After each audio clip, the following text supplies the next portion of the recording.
Everyone knows Lucasfilm is a complete mess right now, especially after the massive failure with the Acolyte.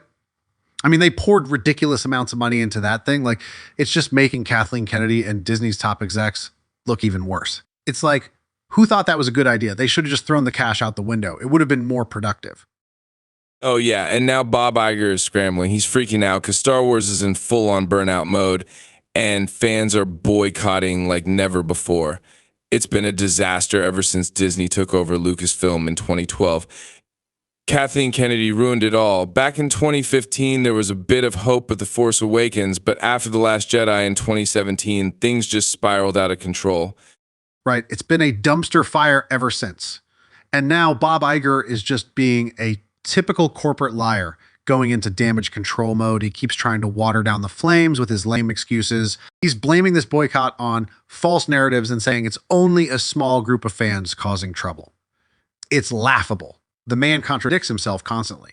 Oh, I know. He's trying to calm down both the fans and the shareholders by saying, oh, it's just a small margin of fans, don't worry. Then he turns around and says it's a growing number of fans, which is it, Bob? Are we a small group or a large one? He's making zero sense. And it's hilarious how he's pretending like they don't have an agenda. He keeps repeating that Disney doesn't engage in culture wars. Dude, seriously, that's exactly what they've been doing. Exactly. He says, let the products speak for themselves, but that's the problem. The Acolyte, The Rise of Skywalker, Kenobi, all of them were trash. Iger said the same thing before each one of these flops came out. He doesn't get that people are walking away from Star Wars and they're not coming back. No one wants to see these agenda-filled shows.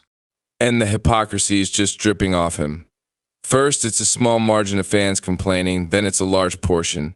He can't even keep his lies straight. And let's not forget how he pats himself on the back for pushing this diversity, equity, and inclusion nonsense. He's trying to make it seem like fans don't want diversity when all we really want is good storytelling, not this preachy garbage. Yeah, Bob Iger loves to pretend that focusing on DEI is not an agenda, but when you prioritize that over actual character development and good plots, that's literally an agenda. Look at how they've been shoving it into everything. Lucasfilm, Marvel, you name it. And when things fail, like the Acolyte, he blames the fans instead of admitting they've lost the plot. Exactly. Look, some projects have done well in 2024, like Inside Out 2 and the new Deadpool movie. Why? Because they dialed back the agenda nonsense. With Deadpool, Ryan Reynolds and director Sean Levy basically forced Disney to back off and let them make the movie they wanted. That's why it succeeded, because it wasn't another agenda-driven Marvel disaster. Disney's too busy being corporate puppets to realize they're killing the very thing that made them money in the first place. Star Wars fans aren't stupid. We can see through their lies, and no amount of damage control from Bob Iger is going to fix that.